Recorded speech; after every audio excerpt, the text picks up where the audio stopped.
So I will just hand over to Sarah. Thank you, Sarah. Thank you very much, Alison, and thank you very much for the invitation to come and talk about the Healthy Feet programme tonight as well. So as Alison said, I'm going to start with a bit of an overview about what the Healthy Feet programme involves, the structure of it and who is delivering it. And then we'll move on to talking to Richard. As Alison said, we're very pleased to have Richard here tonight. Richard and myself have been working together for a number of years, and we're glad to be able to show you the results, the highs and the lows, because that's the key thing, is that lameness unfortunately isn't something we can solve overnight, and so we have to keep working at it, and things change as well. So I'll be coming on later to chat to Richard, and of course, as Alison said, please feel free to pop your questions into the chat as we go through as well, and we'll come back to those at the end of the presentations. So first of all, let's start with thinking about the Healthy Feet programme. I'll talk about the delivery, the structure of it, the impact that we can expect. And then, as I said, we'll come on to speaking about a real farm tackling lameness through the Healthy Feet programme. But first of all, let's consider, why are we still going on about feet? Well, lameness has a huge impact across so many different areas, primarily on welfare. So currently our best estimations, based on the most recent data, which is now 10 years old, is that 1 in 3 cows are lame at any given time. And obviously this has had big impacts on welfare, because lameness itself is actually a signal that the cow is impacting or changing the way that she walks because of pain in her feet or legs. And obviously that carries with it a reputational risk. Then we've also got productivity. So when we look at lameness, it's a really costly disease, and I'll talk about that next. And that's because of the impact that it has on so many different aspects. So it has a huge impact on fertility, right from the size of the follicle that's going to ovulate, whether she ovulates that follicle, and the quality of the corpus luteum that she forms afterwards. It's then impacting on milk yield, and it's actually our highest yielding cows that are more likely to go lame. So there's a huge lost opportunity there in terms of production. And then also, it's one of the biggest reasons why cows are culled as well. We often think about fertility or infertility being one of those reasons cows are culled, but actually how many are infertile because they're lame? I talked about profitability, and obviously with all of those significant impacts on productivity, that affects the bottom line. And actually, when we look at the cost of endemic disease across the UK, lameness is actually our most costly disease, because it's affecting an awful lot of cows every year, because it's affecting a huge array of different productivity factors as well. So it's costing a huge amount. It varies on each individual farm. But if we consider a very severely lame cow to be on average costing £4.40 a day, you can see how this adds up. And when we consider costs, it's important, because we need to know whether the changes that we're going to implement are going to actually return on investment as well. And then if we look at the overall sustainability, those other impacts, the welfare, the productivity, profitability, impact on the sustainability as well. So if we have a cow that's lame, she's not as productive, as I just discussed. And that means that then she has a bigger carbon footprint of milk production. And actually, as we're driving towards reducing carbon footprint, actually improving animal health and welfare, specifically lameness, is one of the best ways that we can do that as well. So lots of reasons why we need to be focusing on feet. But as I said, it's not easy. There are lots and lots of different factors that can affect foot health, and these might not be the same on every farm. So that's why we need to take a structured approach, because each individual farm will need to do different things to reduce their lameness levels. So that's where the Healthy Feet programme comes in. So what is this? Well, this is an evidence-based approach. So we've caught up in recent years in terms of our lameness research, and now we know what we need to do to help reduce lameness in specific different areas, depending on the cause of lameness. So we're taking that evidence and we're putting it together in a structured programme. The Healthy Feet programme itself is developed by mobility mentors. You can see here the map that shows where those mentors are across GB. The key thing about these mobility mentors is they're either vets who have undergone specific training, or qualified foot trimmers who again have undergone specific training in lameness and also delivering the programme. Although we're talking about the Healthy Feet programme, it is very, very flexible. So we have this framework for delivery, but within that you can adapt it to suit your own needs and also the needs of your team as well. So we're providing the structure, but it can be broken down and adapted to exactly what you want to have on the farm. The key thing here is we're not telling you what to do, but we're trying to support you through those changes that need to be made. I said earlier that when it comes to lameness, there are lots and lots of different causes, and there are lots and lots of different risks for each of those causes as well. So sometimes it can be overwhelming and it's not quite clear as to which direction you need to go for your farm and your problems. So this is where we're looking at that practical approach. What do we need to do on your farm to have the biggest return on our time and money investing in different areas? And although we've got those mobility mentors there, they're actually backed by a delivery team as well. So we have a technical team, we also have the mobility steering group, who are all providing a backdrop to make sure that we keep mobility mentors up to date, we keep all the AHDB resources up to date as well, so that when you are getting advice on your farm, you know that it is the latest evidence-based best practice advice that you can get. So that's sort of how the Healthy Feet is put together. But what about the structure of the programme? So the Healthy Feet is really developed and based on 4 success factors. Now, if we get all of these 4 success factors right on every single farm, we will achieve very, very low levels of lameness. But the key thing is that on your farm, some factors may be more important than others. So let's just have a look at some of these in a little bit more detail. If we look at success factor 1, for example, well, this is all about low infection pressure. So this is about hygiene, biosecurity, foot bathing. So if you've got a digital dermatitis issue, this is where you'll be really focusing in and honing in on some of those actions within the success factor. Success factor 2, which is good hoof shape, horn quality, and digital cushion, so a robust foot. And also success factor 3, which is that early detection and prompt effective treatment, are important no matter what your cause of lameness on farm. But again, when we come to success factor 4, which is low forces on the feet, so good cow comfort, good cow flow, these are really important when we're looking at sole ulcers and white line disease. So specifically sort of your housing, your cow comfort for sole ulcers, and your cow flow and walkways, how the cows are walking when it comes to white line disease. So you can start seeing how already through these success factors, we can start focusing in on where you're going to get maximum return from the changes that you implement. So what do we actually do when we enroll on the programme? So the first thing is really to find out where we are. What's our benchmark? Where's our baseline that we're starting from? Because it's really important that as we go through the programme, we can actually reflect back, we can see what difference the changes have made. And then also we can look at how other things might be cropping up as well. So we start with a ROM score, so a mobility score done by somebody who's on the register of mobility scorers. We look at records to identify what the main causes of lameness are. And then we also do a survey really to capture what's already happening on the farm. The next step is a skills review. So looking at what skills we've got on the farm. So whether that be the identification of cows that have gone lame, or whether it be the early detection, so the prompt treatment that comes with that early detection and prompt effective treatment. So how good are we at picking up cows, and how good are we at treating them once we've picked them up as lame? So it's looking at skills. Do we need to invest in training for the team? Who wants to do what, and who's interested in the specific areas? Then we come on to the main body of the Healthy Feet programme, which is the risk assessment. So this is where we spend some time walking around the farm. We'll be looking at all the specific risk factors for lameness on the farm. Now, it might be that you may have a risk factor on the farm that would be an issue somewhere else, but it's not actually causing the problems that we would expect on your farm. And this is key here, because although we're looking at all the different risk factors for lameness, we're actually looking at those that are actually causing a problem on the farm. And we'll come back to this when I talk to Richard later on, because our main question is, right, we have this risk factor here, but is it causing a problem? So once we've captured all that data, we've walked around the farm, we've looked at the different risk factors, what comes next? So what comes next is the facilitated action plan. So this is where we get everybody in the room, everybody who's part of the team on the farm, coming together and deciding and discussing what's going well, what's not going so well, and what can we do to change it.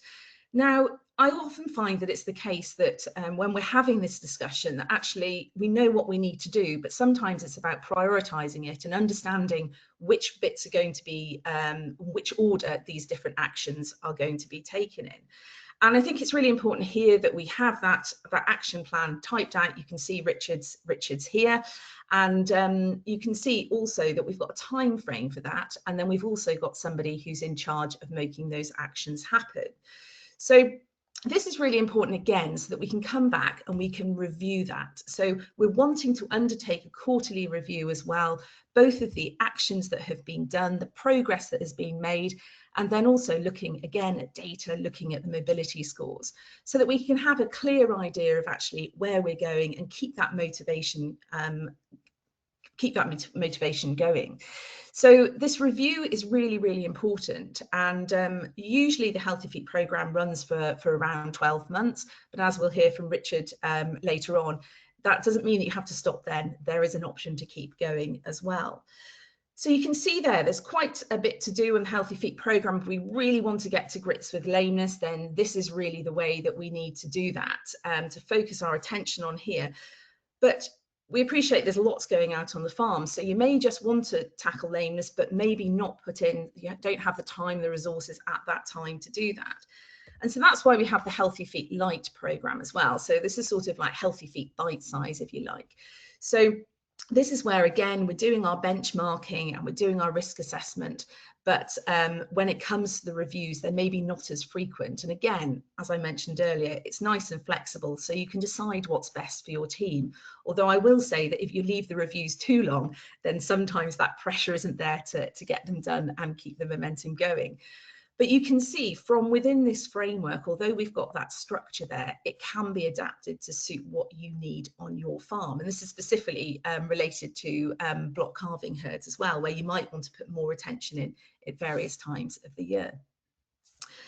So moving forward then, just to quickly talk then about the impact and what you can expect. Now, there have been lots of different studies done on the impact of the Healthy Feet programme. And as I said earlier, this is an evidence-based programme. So we know that when we implement it, we will see reductions in lameness. So I just want to share some results with you from a study that was done by Owen Atkinson up in Cheshire now. It's about 13 years old, but the results from this still ring true now when we deliver the Healthy Feet programme out on farm. And so what he did is he compared a number of farms that had the Healthy Feet programme for a year compared to a number of farms that were control farms. So they were just monitored, but they didn't actually actively reduce or set out to reduce lameness. And what he found was, on average, that lameness reduced by a fifth over that period of a year in the farms that had the Healthy Feet programme. Whereas severe lameness also reduced by a third over this time. So we were seeing significantly higher reductions in lameness on those herds that were specifically targeting lameness through the Healthy Feet programme. And perhaps the factor for me that's really important here is that those herds that reduced their lameness with the Healthy Feet programme were implementing twice the number of actions compared to the control farms. Because you know yourselves, even if you're not specifically targeting something, you'll still be making changes on the farm every year to keep on improving animal health and welfare. But what we found was, through the Healthy Feet programme, implementing more actions, but specifically these were actions that were going to have an effect on the farm, and specifically in relation to the lameness problems they were having. So again, it's taking that targeted approach and making sure you get maximum return from the changes that you're making. So one other thing I wanted to talk about as well, and this is from another study. So this is from an EIP, a Wales EIP project, where we brought together a group of 24 farmers and we looked at different ways of talking about lameness. Because you know, earlier on I talked about the impact on the cow in terms of lameness, but I think it's really important to acknowledge that actually it has a big impact on the farmer and the team as well. And so at the start of this study, I asked all the farmers to summarise in one word how they felt about lameness in the herd. And you can see here that a lot of these words are negative, so anxious, challenged, overwhelmed, despondent, stressed, frustrated. And I think a lot of this stemmed from not knowing actually the right way to tackle it, or hearing so many different things that they should be doing to tackle lameness, but not actually feeling that they were in control about it. Now, after we'd done the Healthy Feet Light programme in this case, again, I asked how they felt about lameness.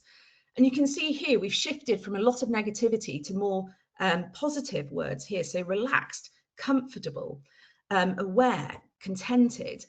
And this was not necessarily related to reductions in lameness that we'd seen, but more about feeling in control. And I think that's something for me that Healthy Feet programme does. It puts you back in control. It sets out that plan of what you're going to do. And you also know that those changes you make are going to have an impact as well. But if we just look here at the bottom right-hand corner, you can see that there's a couple of words there, pessimistic and concerned. And those both related to two herds that where lameness had gone out of their control because of TB.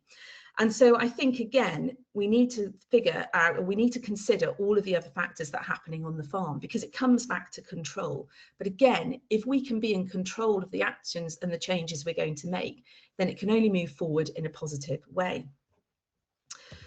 So just to summarise then the Healthy Feet programme, it's an evidence-based stepwise approach. It's delivered by mobility mentors who specifically trained in lameness management, and it's providing that supportive but also that practical approach. So we know what we have to do, but actually how are we going to do that? And how do we fit that in practically around all of the other things that are happening on the farm? We've got proven sustained reductions in lameness as well through both the Healthy Feet Light and also the Healthy Feet programme. But the key thing is each farm is different. So no Healthy Feet programme is the same, because we've got bespoke problems on each individual farm and they need bespoke solutions too. So that's really, really key. And that's why I wanted to have the opportunity to speak to Richard tonight about his experience of the Healthy Feet programme as well. So as Alison said, Richard's farming over in West Wales on the Pembrokeshire-Carmarthenshire border, Maenhir farm, a big team there. And we started getting involved together through the Herd Advance programme around 4 years ago now. It might feel a lot longer to Richard, but we started working through the Healthy Feet programme, and we've continued that. And that's what we really wanted to share with you tonight, and show Richard's story and the successes, share the successes of the team as well. So Richard, if I can come across to you first, could you give us an introduction of the farm, please?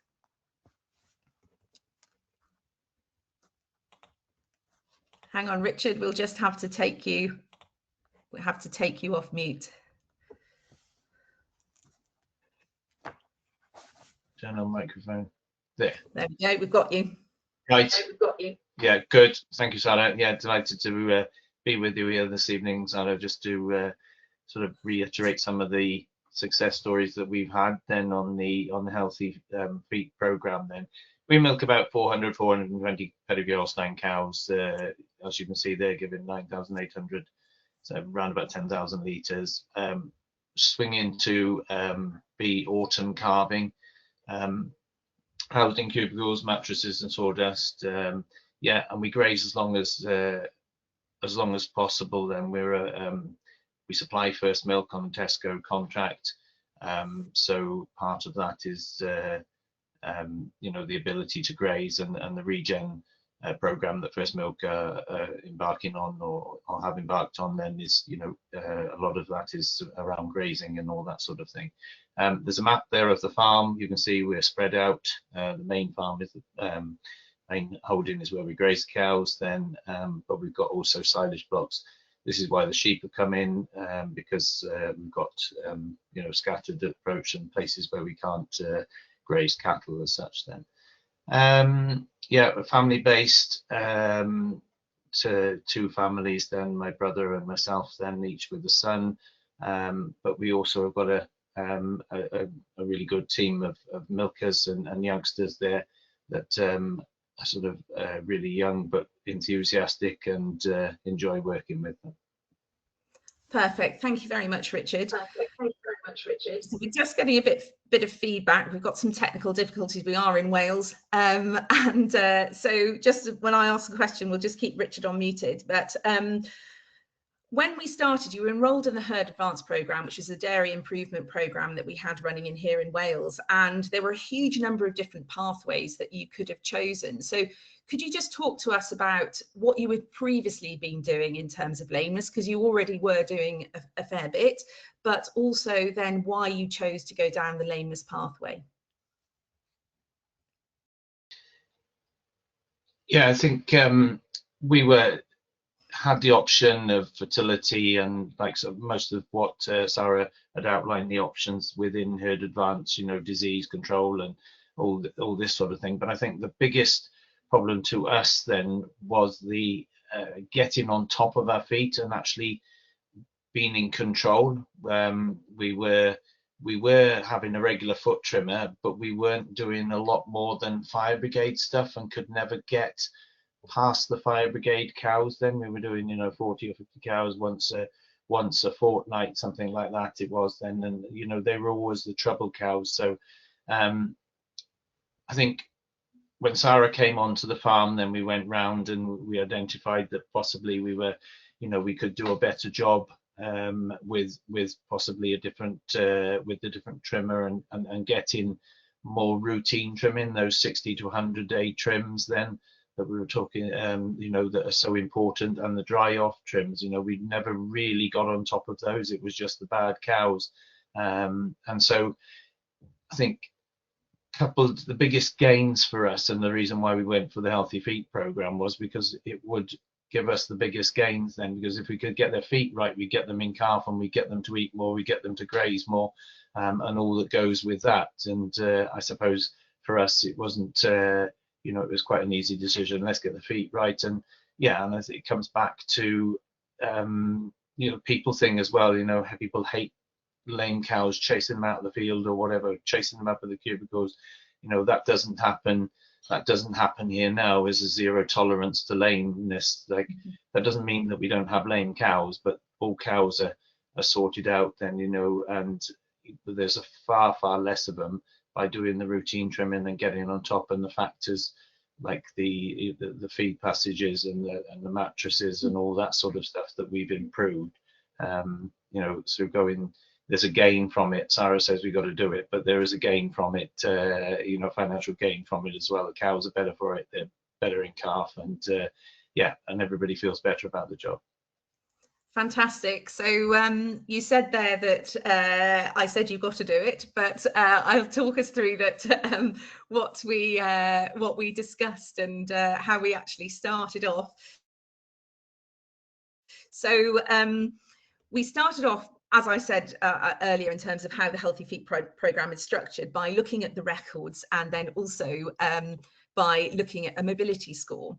And so from the records that we had, and Richard alluded to some issues there with the trimming, and one of them was actually with the recording as well. So we couldn't quite get a complete handle on what the prevalences of lameness was before in terms of different lesions. So we had all of the standard lesions that you would typically expect, so white line, digital dermatitis and sole ulcers. Digital dermatitis was a particular problem as well, and actually at the start of this program, that was one of the main contributors to the clinical lameness that we were seeing. The mobility score came back, the initial mobility score came back as 38% of the herd. Now, you heard earlier that I said that the most recent, even though they now are a little bit outdated, the most recent prevalence studies show about 1 in 3 lame cows. So actually Richard is only just above average, but still this can be something when you start out on the Healthy Feet program, that actually the levels can be a little bit higher than you suspect at the start. But the key thing is that we need to know where we are so that we can actually make that progress going forward. And one thing that we've always done on the farm is sensitive scoring as well, because we want to make sure that we get all of the cows that are lame and not just those that are very, very obvious.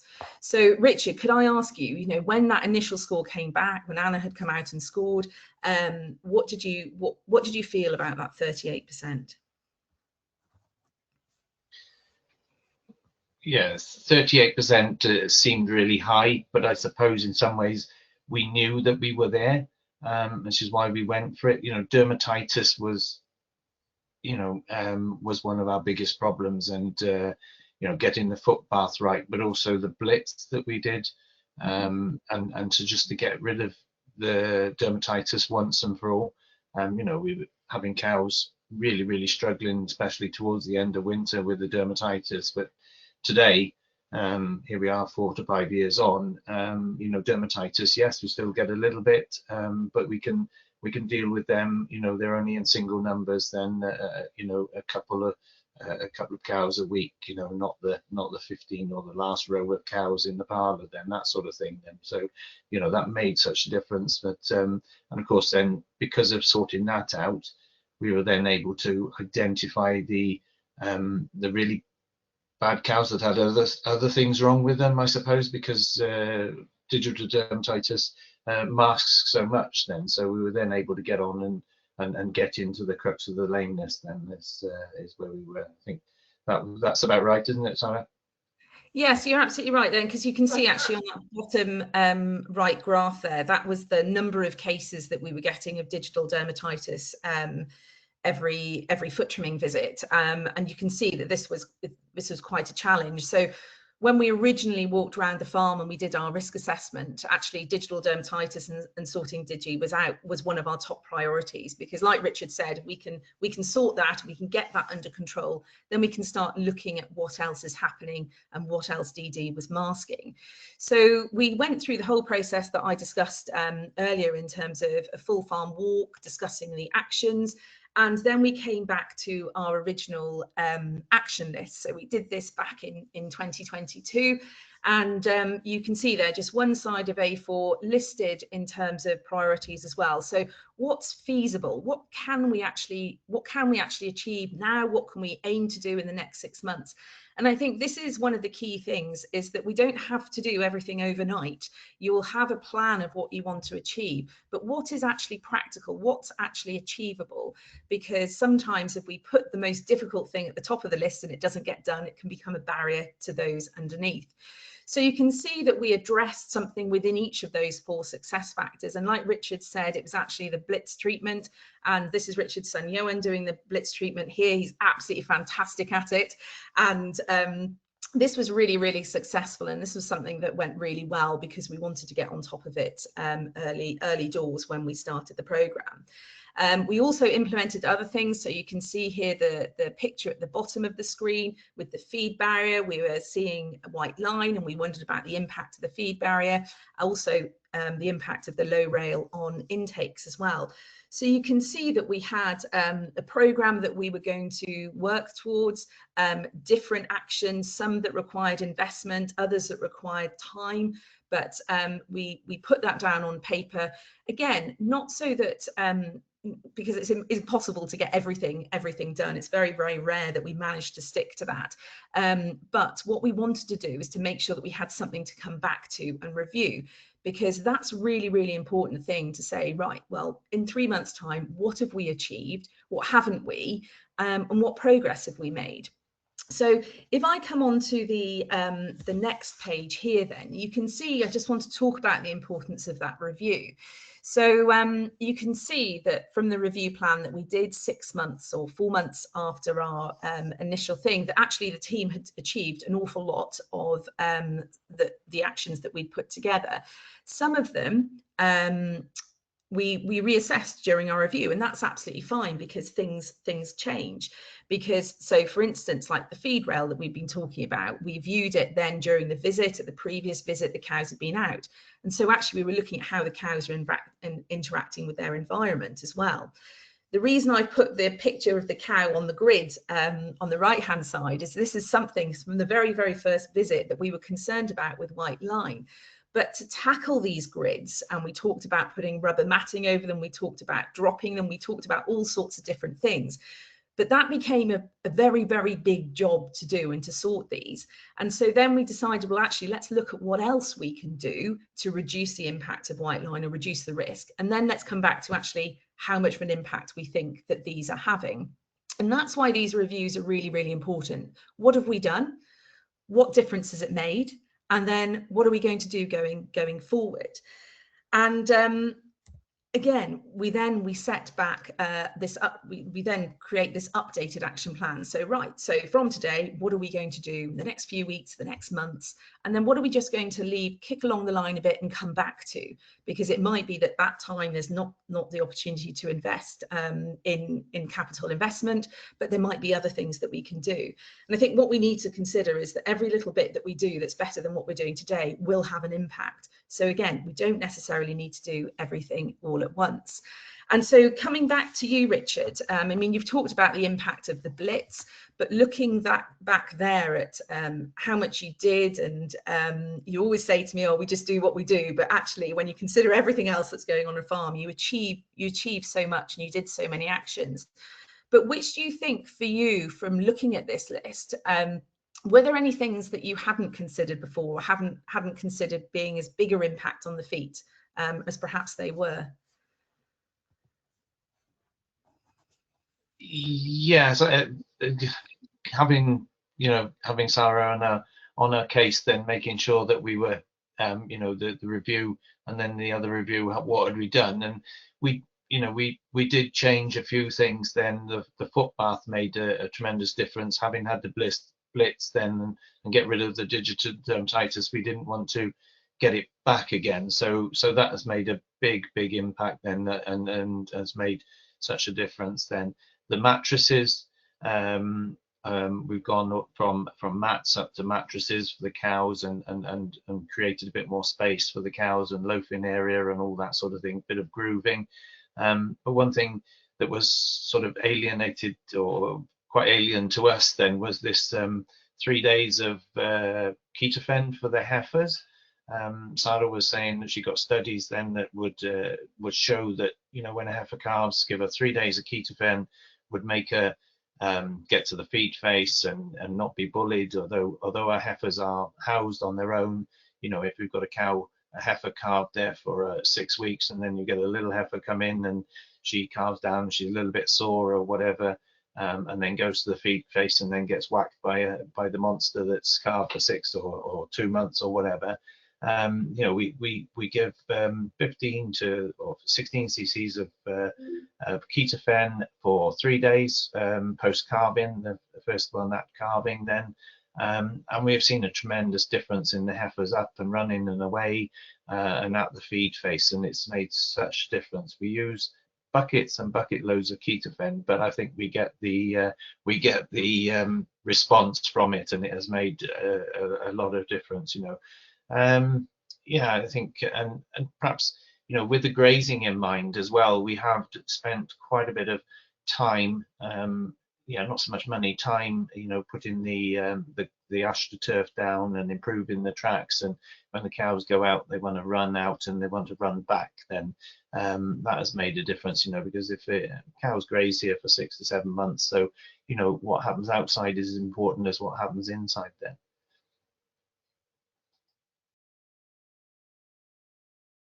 Fantastic, thank you. And just going back to that 3 days of non-steroidal, so that was James Wilson work from the University of Nottingham that showed that 3 days of non-steroidal at calving in heifers actually reduces the risk of going lame and severely lame, as well as reducing culling over a 3-year period as well. So again, we were taking the evidence-based and applying it in a practical situation as well. And then we've been able to monitor that as well, and monitor the benefits that that's had in our first lactation heifers.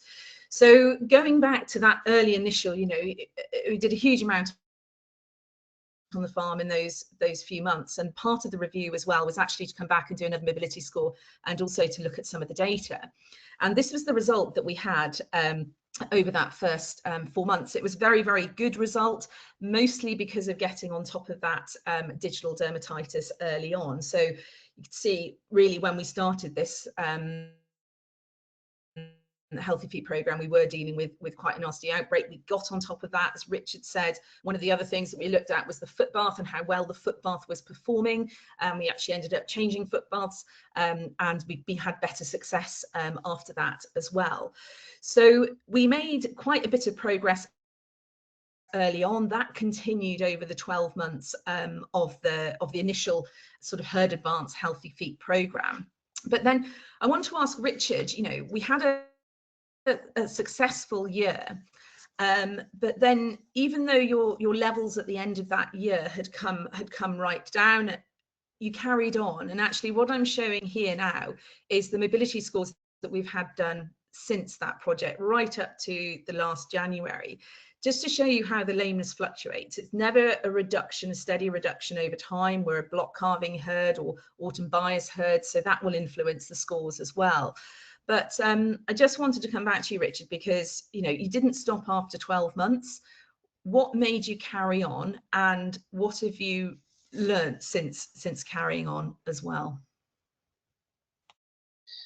Yeah, we've done the 12 months with with Sarah, you know, we're holding our hand and all the rest of it. And I can well remember having a conversation with Sarah, right, how can you help us? We've come to the end of the advanced scheme, and how can you help us going forward? I want you to be able to help us going forward. And, you know, because we've made such a difference, you know, and it's sea change difference, you know, for the, yeah, the welfare of the cows and the sort of the well-being of the staff as well. You know, it's so much easier than without those lame cows around then, or so many lame cows around then. It's so much easier. And I thought, you know, we were working with a nutritionist, we were working quite closely with our vet, our local vet then, and, you know, we were talking about it, and how could we bring all these together. So, like, in a way, we went on our own. I said to Sarah then that, you know, she could come and keep on with the healthy feed program, but we would, you know, we would pay her to come and do that, you know, and the return on that investment has been tremendous, up to a point now where we've got now that we've had, is it 2 meetings then, annual meetings then, where we get vet, nutritionist, Sarah, and all the farm staff then, or well, all the family then, and plus the staff then, to sort of, well, this, like, we've just gone through one now, walk around the farm, and I think we sat, the first time we sat in the farm office then and talked about things. The second time we walked around, because I don't know why did we walk around there, why did we start to walk around, because it was some reason anyway, but to us that was very, very useful. We picked up on a few things that we could improve and change then. Oh yes, because the other one that was there that day was the foot trimmer. He needs to be involved as well. He's here every fortnight. So he's an important part of what is happening, and he's got a good eye of what is going on, and if there's any changes then. And so we have really carried on, and the team approach, because yeah, it's like Sarah says, and I know that you know, the feed impacts on yields and the nutrition and the intakes and all of those other things, that, and fertility, and it's just sort of a team approach. I think, you know, I tell Sarah, do nothing out of the ordinary, is just do it. You know, it's just what we do is routine, and it's all part of the protocol, and there's no major protocol, but we just these things happen, and it's no major what should I say, it's not a big thing, and it's all done, just happens then, and we're quite with the way it works then, and the team approach is having a great effect then with the way that the lameness and our approach to lameness then as well. Absolutely, and I want to touch on the team approach just in a little bit as well.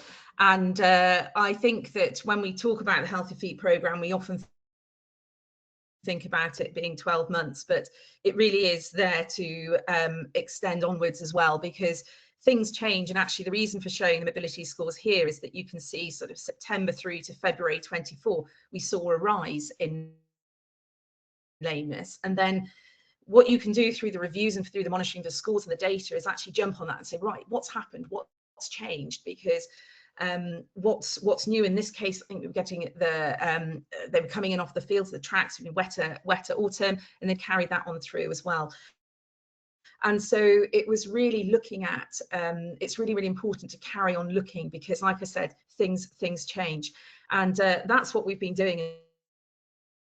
And now we are consistently around that 10%, again, on sensitive scoring, 10% mark on the scores, which is really, really good progress when we consider where we were. And although we do look at the mobility scores, we are really, really interested in the lesion data as well. And this has sort of underpinned everything that we do. So we take a really, really data-driven approach now. And like I said earlier, I always come back to, well, is this causing an issue? And actually the data tells us that. And any of you that are foot trimming or treating lame cows on farm, that data that creates is so valuable then to helping you drive the decisions. So as I said earlier, we had a few issues with the recording from the previous foot trimmer, and so the data that I'm going to show you here is actually from 2023 onwards. And what I'm going to show you is graphs that show the proportion of the cows in the herd that had each lesion over the last 3 years. So we look back at a whole year and we say, right, what proportion of the herd had each type of lesion? So if it'll let me just flick on, You can see here that we've got the percentage of the herd going up the y-axis, and along the bottom we've got digital dermatitis, white line disease, sole ulcer and tonocrosis. You can see the dark blue bar is 2023, the green is 24 and the light blue is 2025. So you can see that particularly for the clawhorn lesions, for our white line, sole ulcer, tonocrosis, you can see we've got sustained reductions in those year on year. So we know that the changes that Richard has implemented and the team have implemented on the farm are having the reductions that we want to see. The other thing is that we're seeing the benefits of some of the changes that were made a couple of years ago as well, because sometimes the changes that you make, you don't actually see the benefit for a while, which is why it can be quite frustrating when we're looking at overall lameness. You can see in terms of Digi that it reduced from 23 to 2024, and we're just bouncing around about 17–18%. That's actually quite low. When we start benchmarking across all of the farms that I've worked with, that's actually quite low, and we're doing really well in terms of severity as well, because it's not just the number of cows, it's the type of lesion, the severity of lesions that we're getting as well. And this is where the communication with the foot trimmer is really, really important. So that was our overall percentage of the herd with the lesions. But the largest or the biggest risk factor for a cow going lame is actually whether she's had a previous case of lameness. So we also focus in on how many new cases of each type of lesion we get as well. And this is what this graph is showing here. So you can see, particularly for white line disease, sole ulcer, that actually we are really, really reducing year on year the new percentage of lesions that we're getting. And actually now we consider sort of percentage of the herd when we started, so 2023, just around or just underneath 1 in 20 cows were getting a new case of white line every year. It's now 1 in 20, so a big reduction there. When it comes to sole ulcers now, I set Richard the target of 0% sole ulcers 2025. So we were a bit frustrated to get this these couple of cases. But actually, again, when we looked at the data, all of these cows had previous issues, so whether it be a bruising earlier on or a white line or something like that. So these were sort of knock-on effects. But again, that's how we're using the data. And the same with the tonocrosis, she'd had a digital dermatitis lesion that had grown down. So again, we're using our data to track how the changes being made are impacting on the lesions and the lameness overall. And then we can go into it in even more detail again. So, right, we've had 5% new cases of white line. When are they happening? So this graph here shows the number of cases of white line each month going over the last 3 years. If it was a new case, then it's in the dark orange. If it's a repeat case, it's in the yellow. Because again, I want to know, and Richard wants to know too, like, when are these new cases happening? Because when we're looking at our preventative measures, where do we need to put those in? So actually, when we looked back at 2025, yes, we had some in September, October, November. That's after calving, highest risk period there. We couldn't pick out so many patterns. But when you look back at April 2023, or that period of time then when the cows were grazing, we saw an awful lot more white line then. But then it's also nice to see year on year the impact that those changes with the tracks have made as well. You invested heavily in concrete, a new concrete area where the cows were coming in off the fields. So the data, again, really valuable to help drive those decisions and also show the impact of the changes that have been made. So what I wanted to do before I come back to Richard for more discussion is just finish up what I think sort of the key things that make a difference, and particularly at Maenhir, why they've made a difference as well. So as Richard said, it's the teamwork. So we have regular meetings now, and Richard's unfortunate enough to have 3 strong women advising him on feet, fertility and feed. And we come together, we discuss things. And like Richard said, January this year, we all got together on a farm. We walked around the farm. We set the goals and the challenges for the years ahead. What do we want to do? We want to get the cows producing more milk. We want to get more feed into them. How do we do that without compromising foot health as well? So it's that roundup discussion that we were having. But also the other thing we do is we engage with other farmers. So we have a small action learning group or an action group with farms that are very similar in the area. We all come together, we share the data, we benchmark, and we discuss how we can make things better on each other's farm as well. So it's that sharing of information through that teamwork, not only the team on the farm, but also the wider team as well. We also use data, as I just alluded to, but also we use that data to drive our trimming lists as well. So this is our most recent trimming list. This gets put up for the foot trimmer so they can see the history of the cow as well. We're picking out our 60 to 80 day routines. We don't have any dry offs at the moment, but then we're making sure that cows get block checks as well. So again, Richard earlier on said that they were already doing a lot of trimming on the farm, but what we want to make sure is that every trim or every cow that comes into the crush is there for a reason, and we're going to get the maximum out of that trimmer's time as well. We've also upskilled on the farm so that everybody who's picking up feet and trimming them on the farm in between those trimmer visits is also qualified to do that. And we've also set our trimming protocols and our treatment protocols there as well. So again, if we've got the protocols in place, we can monitor how they're going. We can communicate through a WhatsApp group. So for instance, this is after a trimmer visit, which cows need non-steroidal and which ones to follow up with sprays in the parlour. So everybody's involved in that WhatsApp group. We communicate through it, we set our targets, we share the action lists. Everybody's involved because we want everybody to be informed. And so for instance, other things, if the diet or there's been change in silage and the muck is a little bit looser, we know about that. So then we can discuss foot bathing protocols if that's going to have an impact on DD, for instance. So it's that constant communication linking in between the different things. And I think the other thing is that we haven't been afraid to stop when something isn't working. And that's been key as well. And again, using that data to say, right, actually, we've made that change, but we're not getting the result that we want from it. Let's do something different. And I think, again, that comes back down to the reviews, it comes back down to the data as well. So those are what I think makes the real difference. It's that ongoing support, it's that ongoing review and that ongoing basis, basing everything on the data as well. So that's where I really wanted to finish in terms of I'll stop sharing there and bring you back on screen, Richard. But that's what I really wanted to share so far. But having looked through that and seen all the things you've done, Richard, I just wanted to sort of pick up or see if what you would summarise in terms of the feet and your experiences and what the Healthy Feet programme sort of lent to your approach to tackling lameness on the farm. Yeah, the way in which we tackle lameness is so much different these days to what we used to do. And I think one of the big wins for us is that, you know, we were running about 30 to 35% culling rate, and probably, you know, we could never get enough cows then, fresh cows coming in and heifers to replace cows then. But today now we're culling for different reasons then.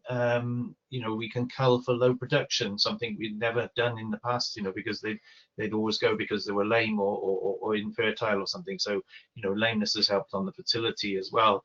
So we were able to take those low production cows out, and even the cows that we do take out, because they're better on their feet, they're heavier. You know, it was a matter of, oh, we got to get this one away because she's bad on her feet, and then she's, you know, she's only she's barely 300 kilos or whatever, or 280 kilos. Then we can get a lot more weight on those cull cows because they're fitter and healthier, and the cows are a lot different. You know, with the low production cows generally fatter. We're always keeping those because we had to keep them because the cull cows were, you know, the lame cows were having to go. So yeah, I think it's made such a difference then.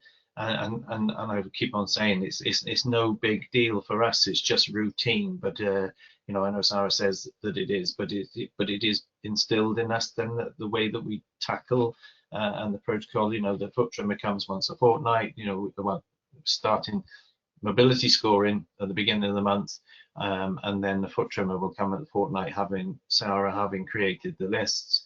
And it's just routine. There's no big drama like, oh my word, the mobility scores come in tonight. It's just as we do it when they're milking and we get the cows out for foot trimming as we're milking. There's no big drama, and it's if it's something is hard work and nobody likes to do it, it doesn't get done, no matter how much you push these guys then. So, you know, it's yeah, we've got to get cows out tonight for foot trimming in the morning, and you know, that's what we seg them out, and it's done. So it's so much easier, and there's far less cows to be done. But the routine trimming, the NSAID, then the ketofens for the heifers, and you know, cows better in calf then because of their feet, you know, because they can get about better, eat more, in better condition then to go back in calf, because we are pushing, you know, to get them back in calf and get them back in calf and get them back out grazing on, you know, once they're in calf, get them back out grazing then when conditions allow then anyway. Brilliant, thank you. And you touched on it there, that you said if it's difficult to do it, it won't get done. And we talked a lot about the teamwork and the involvement of the team. And that's really, really crucial when you're coming up with changes that you want to implement, is how are we going to do that? Who's going to be in charge? Is it practical? Because there may be some people listening who are saying, well, you know, how are we going to do that? And how we approach it at Richard's may be slightly different to how, or the easiest way of approaching it on your farm as well. And I just say, pop your questions. If you've got any questions for either Richard or myself, pop them into that question box. But there's one here, Richard, which is, if there's someone listening here who isn't quite sure where to start or how to get going, feeling perhaps a bit overwhelmed with lameness, what would your advice be for that person who's just a little bit hesitant about what to do? Yeah, I think it comes back to the liaison you have with your on-farm vet, and that just helps so much then, that you know, they should be able to point you in the direction then of the healthy feed program then, and you know, the sort of relationship with the vet, I think, is, you know, initially, because that's how Sarah became involved to start with, then through our own farm vets then, and keeping it. So yeah, get on to the vets, and you know, if you've got a foot trimmer and he's doing a decent job, you know, he'll be far more effective if you can identify the right cows, because he's only going to do the cows that you present to him. But if mobility scoring and using all the data that we have, we're presenting him with the right cows then, isn't it? Absolutely, and it's about maximizing that time from that single trim slot. And that's, again, it comes back, and I'll repeat myself here again, about the team effort and involving everybody, your nutritionist, your vet, and particularly the foot trimmer, really, really key part of the team when we're trying to tackle lameness. So I'm going to take Richard off the hook a little bit there, because thank you so much for everything that you shared with us. You've been very open with all of your data and with everything that you've done.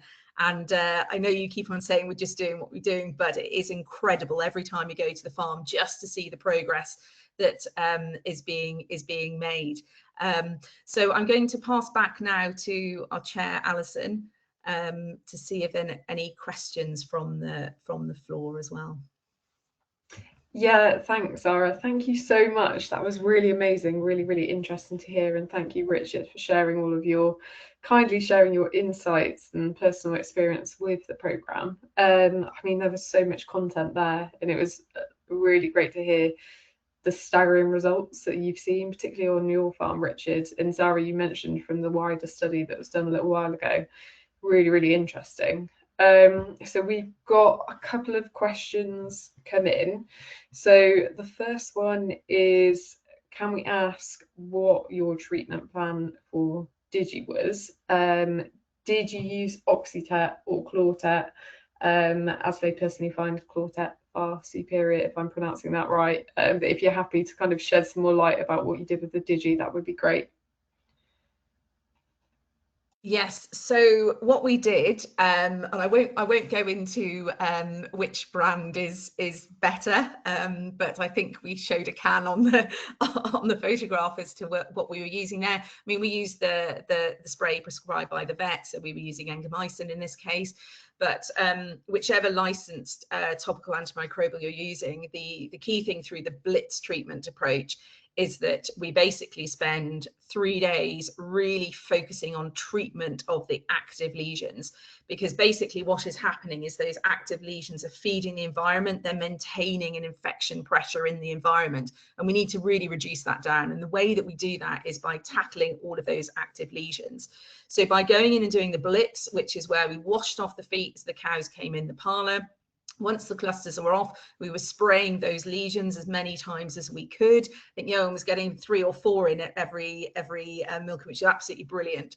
And we're repeating that daily until those lesions have healed. During that period of time, we're not foot bathing, because obviously we want to make sure that our antimicrobial treatment is working. And then after that period of time, when those cows have healed, so when we've got those thick black scabs on the backs of the feet, that's when we kick back in with our foot bathing. One of the things you may have picked up from the reviews was we found that calibration on the foot bath wasn't working well. So that's again something that we looked into. And again, through tracking data, we were finding that we perhaps weren't getting the control that we wanted through the foot bath again. So that's where we changed to fully automated counting system, which then has meant that overall we're now getting much fewer lesions and much lower severity as well. So we were going in with a licensed topical antimicrobial as directed by the vet, and really blitzing it, hence the name, for that longer term control. Amazing, thank you. So we've got another question has come in about, is the Healthy Feet programme available to farmers that are in Northern Ireland?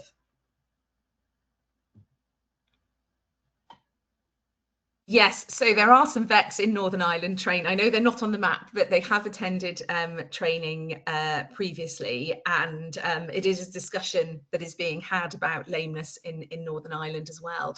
And so what I would say is, again, pick up, if you're in Northern Ireland, speak to your vet about the best way to access the programme.